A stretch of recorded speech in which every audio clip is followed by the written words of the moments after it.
Ayon kay Congresswoman Arlene Brosas, na isusulong pa rin niya ang anti-dynasty bill sa Senado. Well, next Congress, again, we will file it again. Lalo na kami sa Gabriela Women's Party, we are very insistent dito. Kasi po yung kalagayan ng kababaihan mas lalong lalala. Alam po natin yun.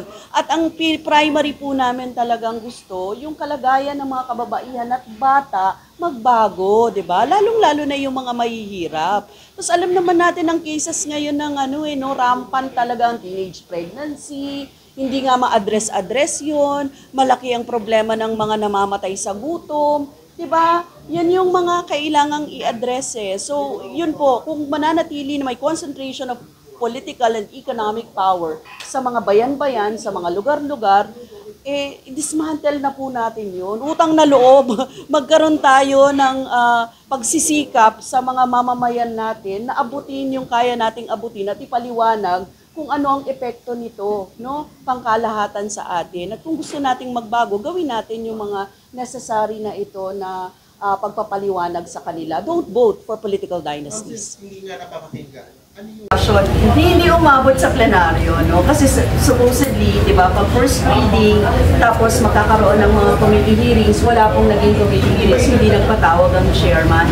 Pero kung maaalala ninyo, tinouch namin yan sa charter change, di ba? Kasi ang gusto ng mga kongresista ng time na yon, term, pamigin ang term limits, mga ganyan-ganyan, tapos gusto din daw nila, pabutin yung charter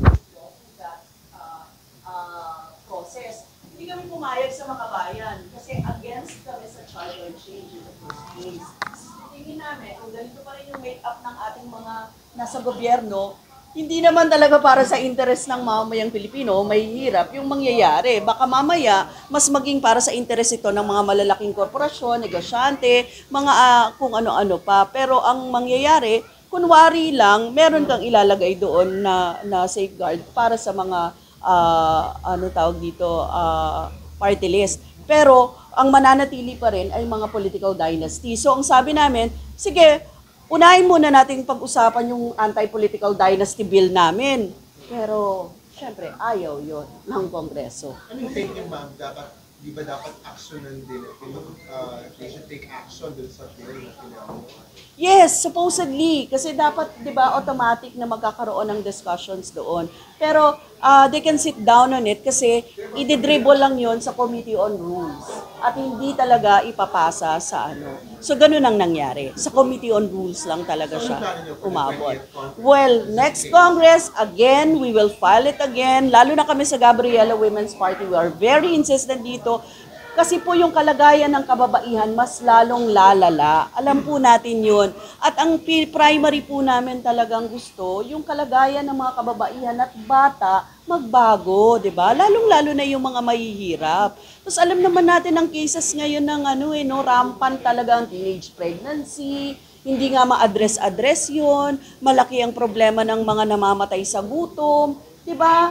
Yan yung mga kailangang i-address eh. So, yun po, kung mananatili na may concentration of political and economic power sa mga bayan-bayan, sa mga lugar-lugar, dismantle na po natin yun. Utang na loob, magkaroon tayo ng pagsisikap sa mga mamamayan natin na abutin yung kaya nating abutin at ipaliwanag kung ano ang epekto nito, no? Pangkalahatan sa atin. At kung gusto nating magbago, gawin natin yung mga necessary na ito na pagpapaliwanag sa kanila. Don't vote for political dynasties. Hindi nga napapakinggan. Ano yung, may strategy ba kayo ng bago na gagawin on the next Congress? Kaya po ako tumakbo ng senador para pinaka maaabot natin. Kasi alam ko po hindi ako popular, no? Na hindi katulad ng mga artista, yung awareness ay mababa, etc. Pero through this mga pinaglalaban natin at prinsipyo natin sa buhay, natulungan yung mga mamamayan natin makaabot sa pinakamarami yung ating mensahe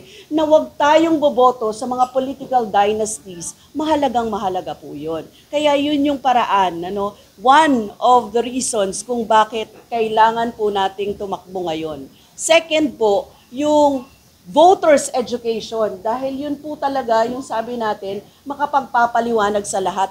Kung hindi mo alam at kinikilala ang problema, hindi natin masusolusyonan yon.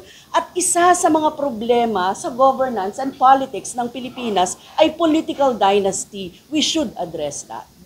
Bakit hindi pwede pagsabay na repasuhin yung political dynasty tsaka sa party list? Kasi iba nagiging avenue din yung party list sa political dynasty. Yes, actually pwedeng ma-address siya kung magkakaroon sana ng hearing, mapagtatalakayan at mahihimay natin na yung make-up ng political dynasties, tapos yung ginagamit yung party list na mga party list representatives ng mga political dynasties, ma-address din doon. Pero wala ngang naging ganong hearing, wala ngang ganong opportunity. Maganda sana itong 19th Congress, pero patapos na yung 19th Congress ngayon. Kaya medyo malabo-labo na nating ma-address yon. Pero hindi naman tayo titigil sa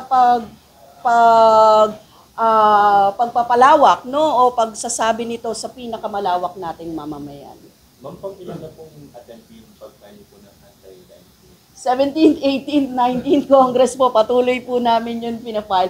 Sa time ko po, mula nung 17th Congress, pag-upo ko nung 2016, pinafile na po natin yan, pinupush na po natin yan. Talagang hindi po yun nagaganap. Kasi ibig sabihin, yung make-up nga ng Congress, di ba, na sinabi naman kanina, 80% ng mga nakaupo ay mula sa political dynasty. Sa pagboto pa lang, matatalo ka na. 'Di ba, ang mangyayari doon kung halimbawa, kami lang ang boboto, ilan lang 'yon? 3 against 306 members of Congress. Just imagine. Kaya ang kailangan po nun talaga ay sa baba. Pag na-push natin yun sa baba, na pagbago natin ang make-up ng Kongreso, magkakaroon ng real changes na kailangan ng mga mamamayang Pilipino. Mapagkanato kayo, Senador, i-push na yung anti-dynasty? Yes, of course. Tuloy-tuloy po tayo sa anti-political dynasty. Magkakaroon na siya ng version ngayon sa Senate, di ba? Kung meron sa Kongreso, sa Gabriela, meron din Gabriela sa Senado na magpupush ng anti-political dynasty. Sa Senate po, sino bang mga politiko na bali pabor sa mga anti-dynasty? Feeling ko kasi ngayon wala di ba? Si Binoy. Meron siyang anti-political dynasty as I remember, kasi yun yung kapareho, Pero isa lang naman siya doon. Oo. Si Senator Risa, yan. How about yung mga patakbo na senador ngayon, na hindi pa rin senador ngayon, pero tumatakbo ngayon senador, sino kaya ang pwede niyong makasama sa political dynasty? Hindi ko pa po alam hindi ako familiar kung ano ang mga position ng mga senatoriables na iba. But of course, ang Makabayan Block, yung 11-man team namin, yun ay definitely magpupush ng anti-political dynasty. Yan po si Congresswoman Franz Castro, si Lisa Masa, si Teddy Casino, si Alina Andamo, si Jerome Adonis, ang inyo pong lingkod, si Modi Floranda, si Mekmek, Lidasan, yan po yung mga magpupush, At si Ronel Arambolo, yung fisherman, yan. Lahat po yun kami. For context lang, Political Dynasty 101, ano po yung proposed nyo na definition itong political dynasty? Yung pangunahin po? Yun po, meron po kaming specific na gusto nyo pong basahin ko sa inyo yung definition para mas precise tayo. Wait lang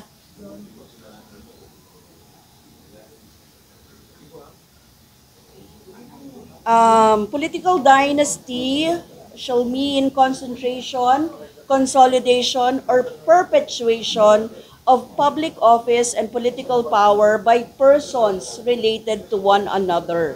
Tapos yung political dynasty relationship exists when a person who is the spouse of an incumbent elective official or a relative within the second civil degree of consanguinity or affinity of an incumbent elective official holds or runs for an elective office simultaneously with the incumbent elective official within the same city or province or occupies the same office immediately after the term of office of the incumbent elective official. Yan po yung kung tatakbo po si VP Sara for the 2028 election at hindi tatakbo yung ibang mga relatives niya, would you consider political dynasty to that time? Madami sila sa Duterte sa ano sa kahit doon sa probinsya So I don't think so. Kung mababa po sila, hindi sila tatakbo for the 2028 election. Well, that's not political dynasty. Kung alam natin yun. Kung isa lang ang siyang nandun sa tatakbo. No? Na, Pagdating sa impeachment, bakit daw yung inupuan sa Minister Churches ng 2 months sa lower house? Ngayon mamadali na siya. so, hindi siya minamadali. Pero yung sa matagal, no? Actually, ang makakapagpaliwanag lang nun ay Secretary General. And he was waiting for the 4th complaint. Nung kumaalala ninyo sa mga interview sa akin, hindi ako nawawala ng pag-asa nung time na yon. Pero hindi ko rin alam kung ano yung magiging resulta. Kasi the 4th complaint was the last complaint na sinabi sa amin. So, ang pinupush pa rin talaga namin ay yung 3 complaints. Saka, wala pong excuse yung Senado kasi trabaho po nila yon, ano? It's duty bound po sila na tanggapin yon pag na-transmit at gumawa ng paraan para gawin yung trabaho nila o mandato nila sa Senado na magtayo ng impeachment court. Kasi ang nakalagay naman doon, 'di ba, parang pagkatanggap mo dapat agad mag-constitute ka ng immediately Yun ang nakalagay, forthwith, yun ang nakalagay sa konstitusyon. So hindi siya minamadali. Ang sinasabi lang natin, they have to act on it. Yun yung mahalaga. They have to act on it. They have to convene as an impeachment court. Yun. Kasi parang yun nga yung reaction niya na parang ang sinasabi daw ng House ay gawin nyo na yung duty nyo, pero there's nothing wrong with saying that, no? And there's nothing wrong with saying your opinion na dapat mabilis, 'di ba? Kasi yun din naman yung gusto ng taong bayan, yung malaman talaga kung ano yung magaganap dito sa impeachment na ito. So, yun ang hinaabangan natin lahat So, yun yung siguro masasabi ko doon sa sinabi ng Senate President. Kung inupuan, that it was my first, second, third naman, no? At yung last lang talaga na impeachment, wala naman siyang time Wala naman talagang ganoon di ba? Ever so ready naman palagi ang Congress at Senate dapat kapag ganitong mga pagkakataon. Lalong-lalo na, duty bound kami pare-pareho. Trabaho namin yun. Just ng konti, nagpatawag si VP ng nag-press conference. Pero magsasalita lang daw siya, walang may magtatanong ng reporter. Anong tingin niyo doon? Oo, ang tingin ko, ang tingin ko dapat kapag ready ka na na mag-press conference, dapat tumanggap ka ng sagot. Ito nga, kayo nga, ambush nga to di ba? So, dapat maging transparent and accountable tayo. Sorry, one of the very specific po natin na kailangan para sa mga lingkod bayan natin, sa mga public officials natin, dapat maging transparent and accountable sila. At yun ay kasama yung pagtatanong ng media, ng taong bayan sa'yo. So kapag merong mga tanong, sagutin natin. At tingin ko, mali yun na ginawa niya. No? Ma'am, last na po, bakit daw po kung kailan recess na ang Senado, saka ipinush ng ito? Hindi po recess yun 5:30 yun 5:30 p.m. nang nakarating sa kanila. They could have acted from 5:30 to 7 p.m. But then they chose not to tackle. Not to tackle. That's the problem, di ba? Kasi pwede naman tinakel Hindi tinakel. Sadyang hindi tinakel. So, yun po yung tanong natin. Pero ang maganda po dito, ang sagot ko dyan, sa lower house, sa Congress, we did our job. Naparating natin sa Senado yon. It's about time na sa kanila na yung Kasi nagawa na namin yung trabaho namin. Nag-hearing kami ng matagal na panahon, nagkaroon kami ng mga impeachment complaints, humalap kami ng signatures, naging 215 siya. We did our job. Tingin po natin dapat, Obligated po tayong lahat na bantayan ito. Well, ngayon po hindi ko pa masabi kung ano kasi sila naman ang magko-constitute ng impeachment court, ano. Tapos kami naman ay sa prosecution side. So kami naman ay hindi pa din natin alam kung ano yung magiging defense ng kabila. Actually, I was expecting na yun yung magiging magiging tanong doon kay BP Sara nung yan.